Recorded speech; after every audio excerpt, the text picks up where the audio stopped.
Pacific Rim Uprising is the sequel to Pacific Rim from summer 2013, and this movie stars John Boyega and Scott Eastwood. So this film takes place 10 years after the Battle of the Breach from the first Pacific Rim movie, where John Boyega plays the son of Idris Elba's character, Stacker Pentecost, who's the new ranger in command of the Jaeger units, but after a series of events, a new Kaiju threat emerges and the team has to stop them before reaching Mount Fuji. I was a pretty big fan of the first Pacific Rim movie. Actually, right after the first time I watched it, I was thinking, I wonder if they'll ever make a sequel because I really enjoyed it. It had this sense of style. The direction was really good from Guillermo del Toro, Idris Elba, Charlie Hunnam. I loved both of them in the movie. Also, it was very creative despite being another monster movie. So going into Pacific Rim Uprising, I had feelings of anticipation, but was also a little hesitant on this movie because sequels tend to be pretty bad,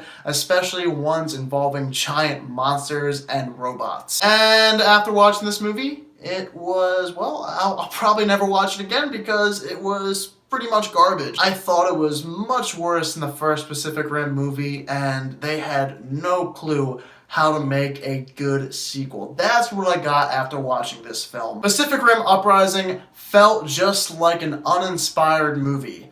There didn't seem to be a sense of direction, no sense of trying.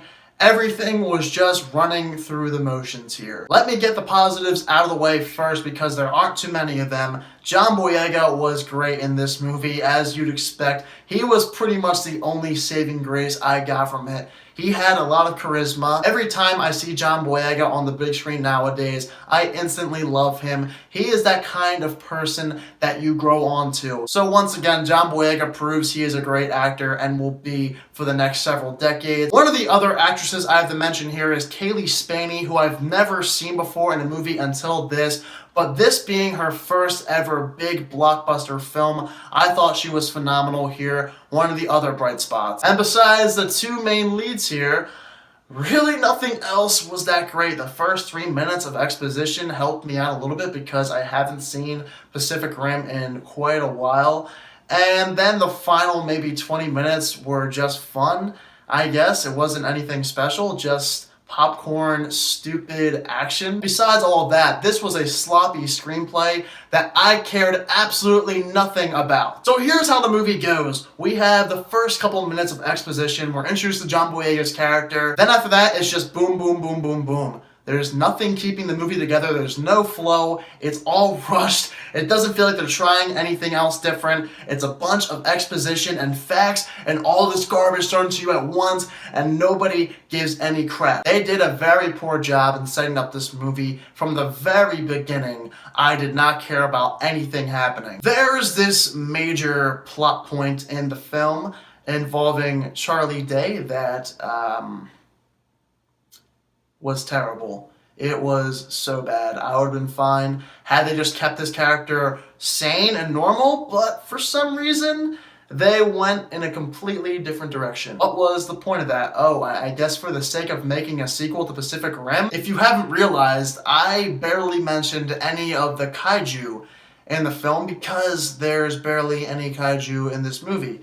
Maybe the last half hour or so, and the last act, but in the first hour and 20 minutes of this movie, it's really just a bunch of Jaegers versus Jaegers and people talking about these drones and these programs happening. It was such a convoluted and overcomplicated plot. And this bogged the film down so much. They could have made it so much simpler. Like, literally, they keep spewing facts and bringing up this drone program and how there's a rivalry brewing. I don't care. Seriously, you could have written something so much more creative like the first movie. The humor here was so dumb. I didn't laugh at anything. They tried so hard and they failed. It all came crashing down. The humor here was not good. Guys, Pacific Rim Uprising was a very disappointing movie despite the fact that I had no expectations. There was no style like the first one. At least with Pacific Rim,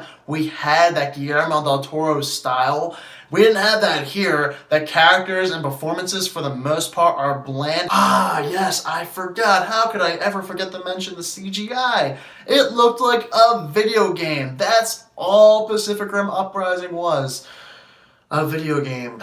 An hour and 50 minutes of a video game. It's almost like if you had a major movie studio that failed to have this huge blockbuster, major budget movie not even make it into theaters. So they're just like, okay, let's just put this on straight to DVD because we can't get it into the theaters. That's what this movie is. It doesn't feel at all cinematic. Nothing here is epic. It all runs through the motions. Like I said at the beginning of this review, Pacific Rim Uprising was a truly uninspired film. There was nothing I could grasp onto. So I'm gonna give Pacific Rim Uprising a 43%. Do not go waste your money for this movie. The only thing I liked from it was John Boyega, and even his character was muffled at times. Wasn't that great. The action is very corny. If you enjoy that kind of stuff where it looks very fake and nothing is going to hold up in 10 years, yeah, maybe go buy a ticket, but I will not watch this movie ever again. I really liked the first one. Was hoping they could do a better job with making a Pacific Rim sequel, but now after watching this film, maybe not. Alright, so if you guys happen to see Pacific Rim Uprising, let me know down below in the comment section what you thought of it. So next weekend, I plan on seeing Ready Player One, the new Steven Spielberg movie, and before I see that, I'm going to make 2 more videos. One of which will be my review for Munich. I have been waiting to do this for a long time. Since he directed that movie and is directing Ready Player One, I must finally do it. Also, I will be having my countdown for my top 10 favorite Steven Spielberg movies. If you are new to my channel, click that subscribe button and give this video a thumbs up if you enjoyed it. Thank you all so much for watching this video, and I hope you all have a fantastic day.